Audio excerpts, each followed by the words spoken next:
Hello, beautiful people. Good evening.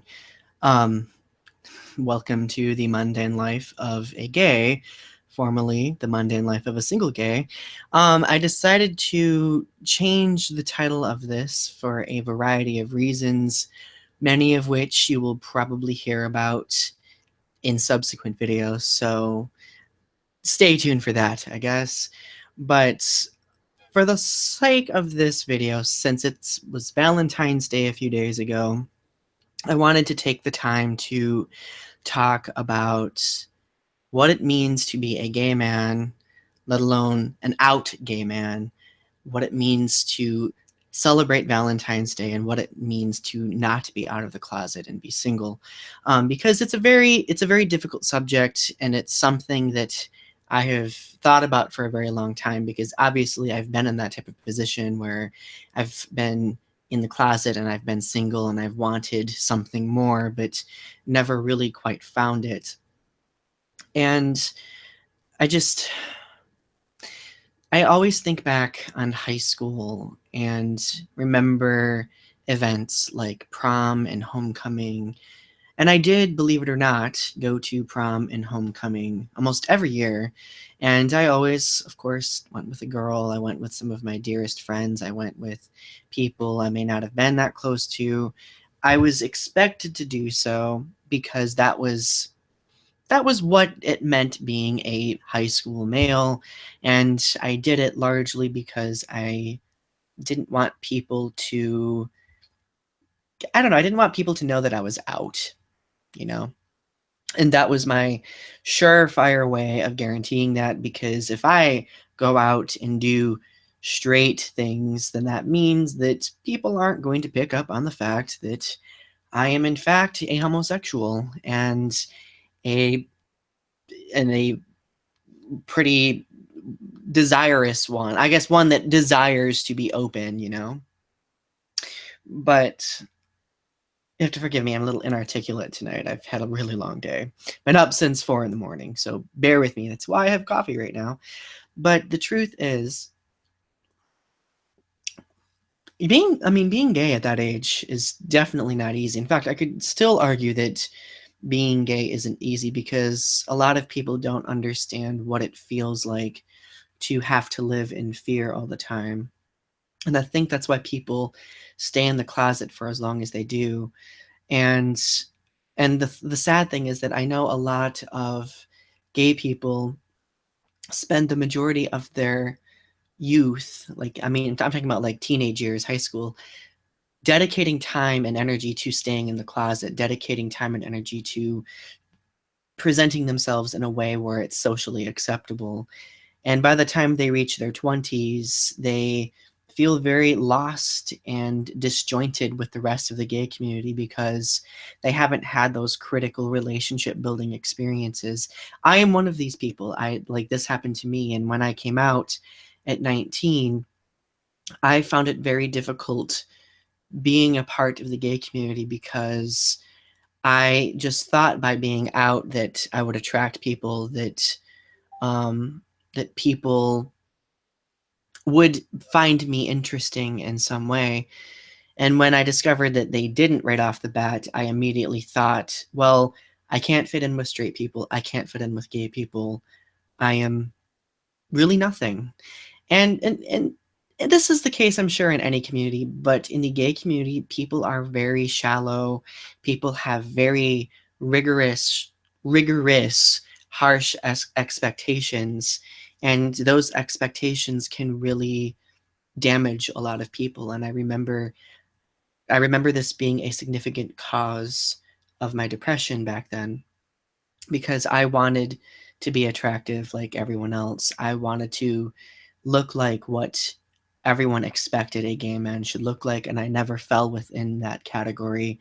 And that was a very lonely experience. And I hear all the time, I get messages from people, from gay people who feel this way, who are this way, and they make comments about, well, I shouldn't have come out in the first place. Why bother when this is the reality of my existence, you know? And um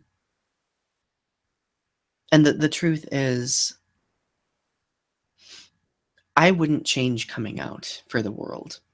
I mean, I've had moments where I wish that I never did come out. I have moments where I am still a bit ashamed because we're taught from a young age to be ashamed of our sexual orientations, from our like identities, and that's something that's very difficult to shake. And to this day, sometimes I get insecure about holding hands in public or even smiling at another person in public. But I quickly try to bury that because, I mean, you know me, I'm a very vocal person. I try to be as fearless as possible because I know in order to live in a world without fear, I have to start resisting that fear within myself. Not necessarily ignoring its existence, but acknowledging its existence. Kind of like that one video, or I think it was the last episode of the Mundane Life of a Gay or Single Gay where I talked about this. But really though, how can we find someone or put ourselves out there if we don't first take that chance? And that's why I titled this video the way it is, because I really think that in order to find someone, it's important for gay people to acknowledge the fear, but take that leap of faith and come out, because I would have probably been more appealing to people if I would have made myself, a little bit more out there, if I would have put myself out there, if I would have not necessarily drawn attention to myself, but raised my voice a little bit, been honest, not be afraid to approach people. And of course, like, I mean, from my videos, I've gone through some very difficult experiences with regard to that. I'm not saying that coming out and taking that chance is perfect. I mean, there's always risk involved. I mean, if you are interested in someone and you want to pursue them, there's always that risk. But at the end of the day, how do you understand yourself? How do you find confidence in yourself? And how do you overcome that fear our culture imposes on us without taking that chance, without making that effort for yourself? My philosophy has always been, well, not always, but has recently been over the past few years, I need to invest enough love and interest in myself and my social well-being in order to find someone who will invest that same interest in me. I mean, it's kind of like the you get what you put out philosophy, but a little bit more socially palatable, in my opinion. And and a lot of gay people have a hard time accepting it.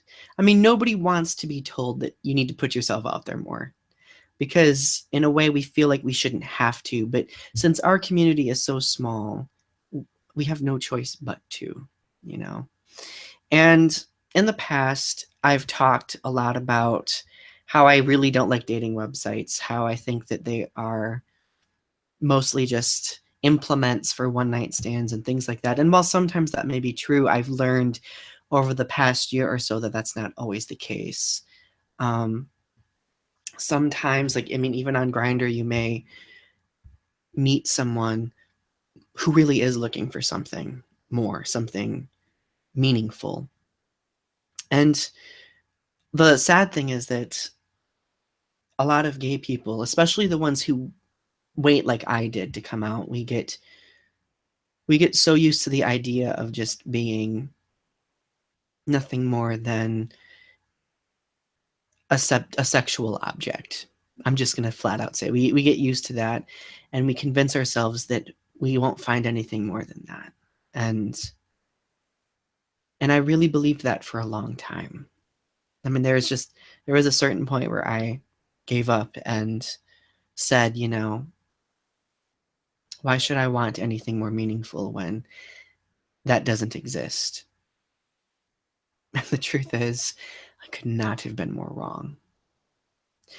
And I have chosen over the past year, especially recently over the past month or so, to stop thinking that way, because I am worth more. I know the value that I have, and I know that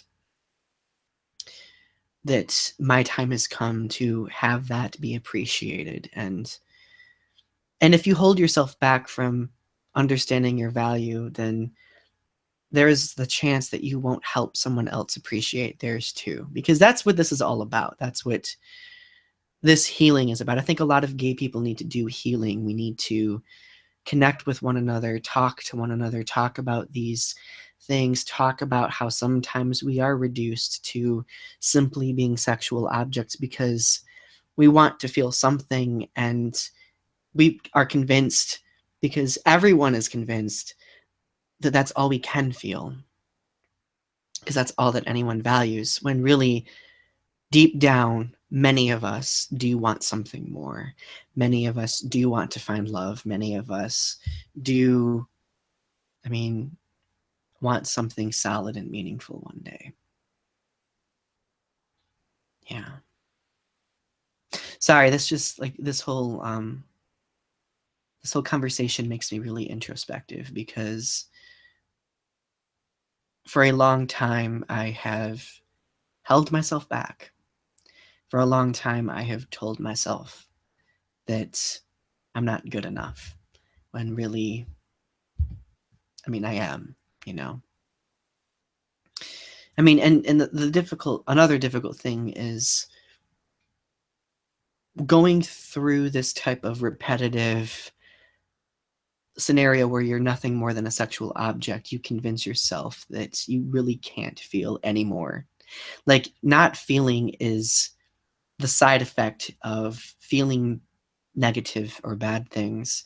And you've, listened to my prior videos. I mean, you know that I've been sexually assaulted before. You know that, I've had other gay people bully me before. And there was a certain point where I just wanted to dissociate myself completely from the community, from physical contact. But I would always find that doing that wasn't the answer. Like, it didn't help me overcome those insecurities. It didn't help me overcome that feeling of loneliness. It just made me feel unbelievably apathetic. And that was a trigger for that depression that I had, like I've talked about in my Disempowering Depression series. So, so I don't know. I think people need to value themselves a little bit more, especially gay people, because we often do not do that, because we're taught not to. And it's funny, because this all comes down to education. When we're kids, we're taught that being gay is unacceptable. We're taught that physical contact like that is unacceptable. We're taught to be ashamed of ourselves. But you know what? Damn it. It's time for us as gay people to overcome that, to remind ourselves that we are people. We are human beings who need physical contact. We're human beings who need love. We need affection. We need that sense of acknowledgement in order to feel that completion in life. But we won't do that until we take that leap of faith. And I feel like the first step is coming out. I mean, I always read stories about high school, like gay people in high school who want to go to prom, and they end up going to prom, but they end up being bullied. They end up being physically assaulted. They are discouraged from even doing it. And that really makes me sad. And I know people will sit here and say, like, oh, prom is so high school. Prom is irrelevant. It's just a fleeting moment in life. And yes, I do agree with you. That is very true. It is very fleeting, and to many it may seem like it's insignificant. But when you are a gay person sitting at a cafeteria table or a dance floor table, eating mints by yourself, watching other people dance and be happy, kissing, holding hands, feeling complete, it leaves a very deep sense of emptiness in you. And by not having that important developmental experience in high school. It's a very important mental, emotional, and social developmental moment, believe it or not. When you don't have that, that lingers with you into adulthood. And I always try to just ignore the fact, like, oh, I've never been to a dance before. I've never been to a dance with a guy before. I've never had the opportunity to feel that sense of freedom, to feel not ashamed. I've never had that chance to just be me with someone that I really deeply care about on a dance floor, or even simply in a cafeteria with tables that have mints. It it sucks. But that's why I want, sorry, this is kind of making me eh, um I really want gay teenagers to listen to me. And this isn't limited to gay teenagers. This is any gay person who may not be out yet. Take that chance. Put yourself out there. Because in doing so, you may find those special, perfect opportunities and moments to experience something with someone else.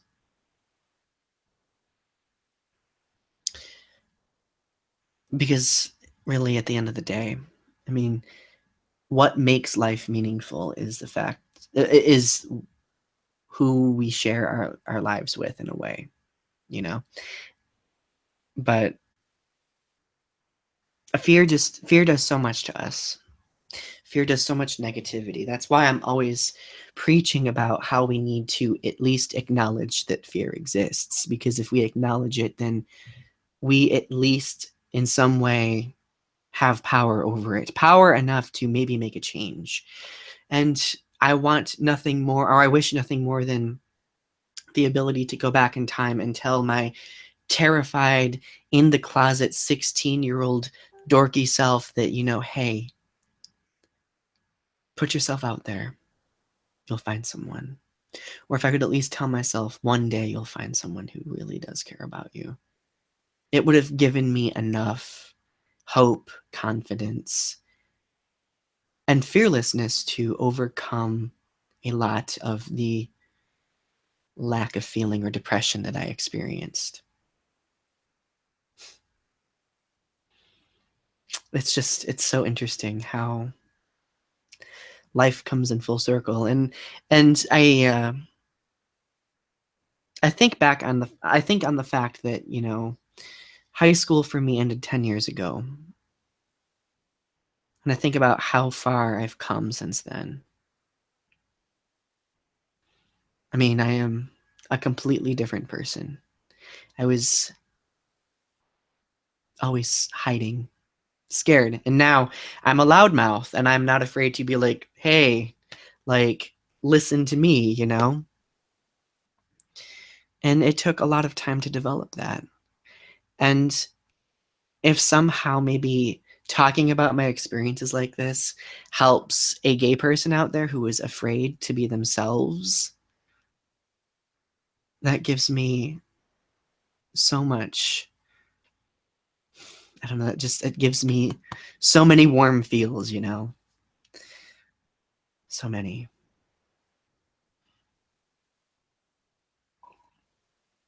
Ugh, coffee. By the way, I have my chat box open, so if you guys want to leave any comments, feel free to do so. And Karth, hello, how are you? The girls did not know by that point. They knew afterward. So, I mean, they may have thought about, he's referring to he or she, I can't remember, Karth, if you are female, male, or non-gender binary, I'm not sure. So if you are any of those and I just mistook it, I apologize. Really, I do. But the truth, like,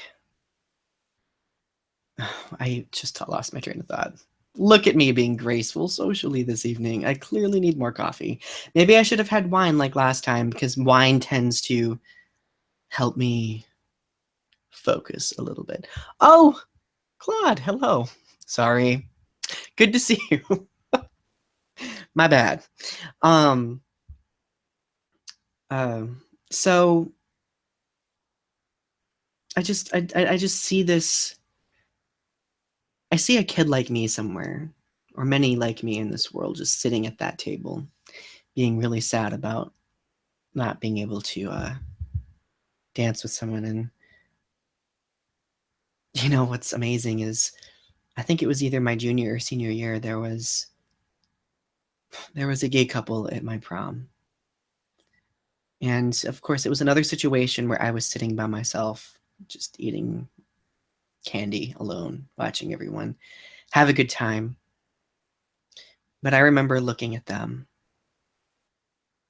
They didn't care what the people were saying around them. They just stared at each other, smiled, danced, and they, like, the whole world kind of, like, I could see how the world was falling away around them, how all the negativity was falling away around them. And from that point on, I told myself that I would find that. I don't care how long it takes. I'll find that. And as of late, I've been finding a lot more hope in such things, which is a good thing. But yeah, I guess the whole sorry, I keep saying so much. It's like my favorite word this evening. Um,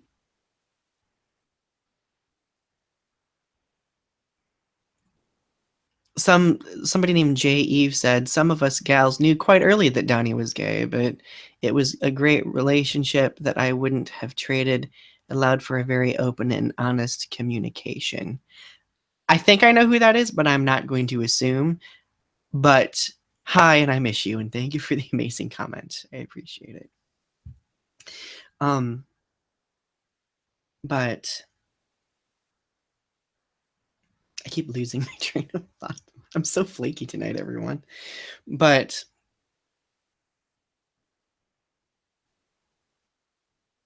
I did tell myself that I would make it my mission to find that.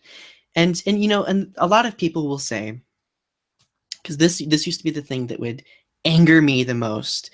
Oh, you will find it when you least expect it. Don't look for it. Okay. And you know, that's true. You know, and for some people that is very true.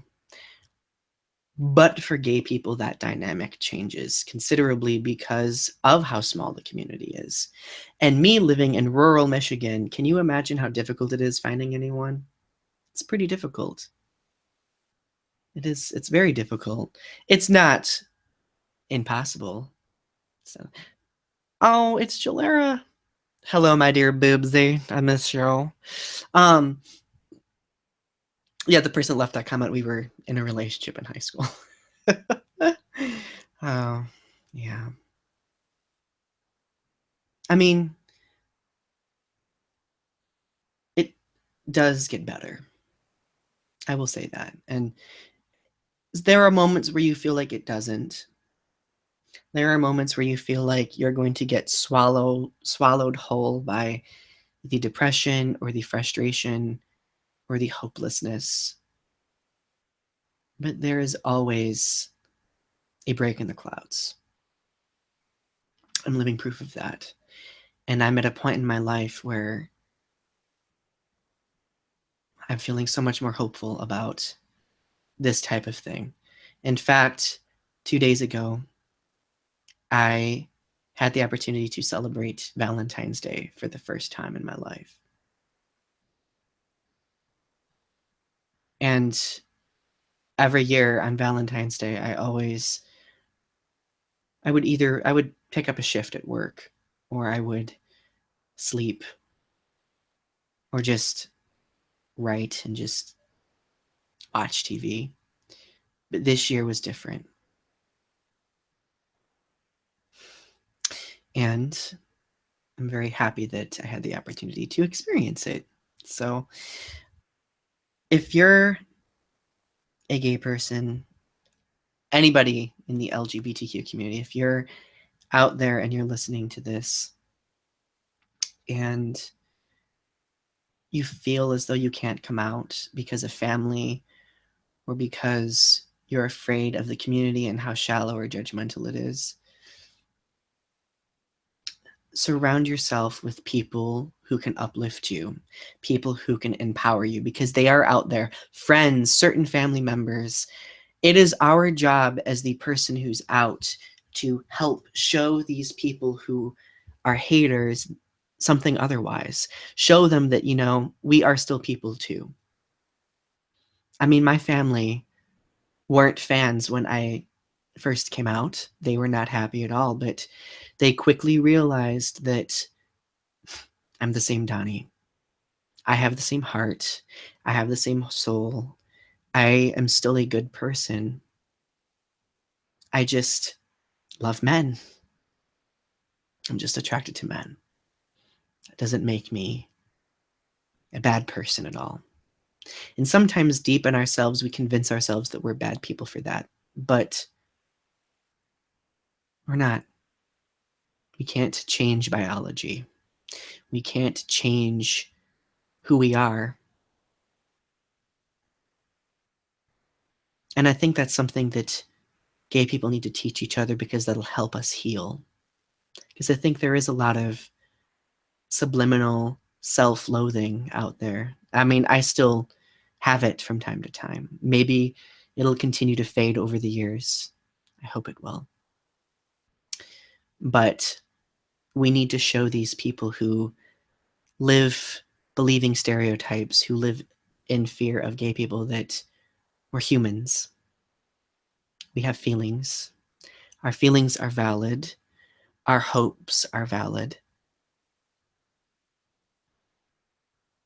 The love that we are capable of expressing and feeling is valid.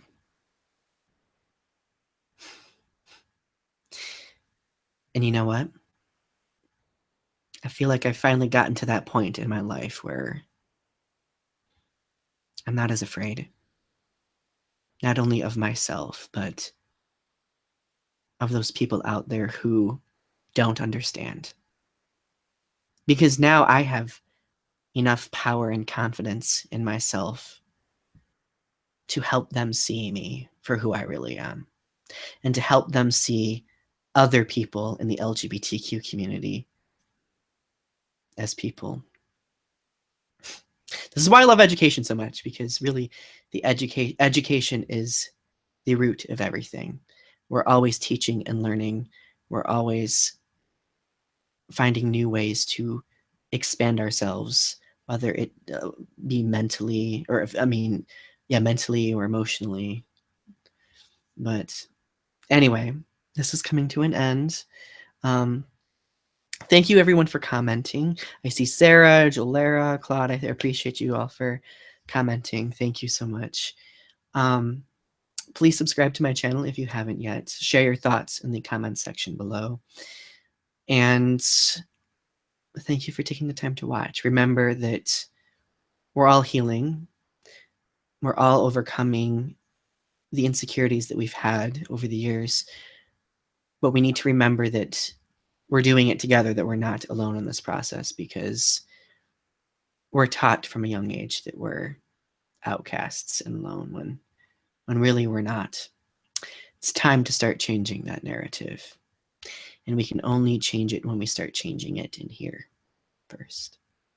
Anyway, I love you guys, and you have a good night.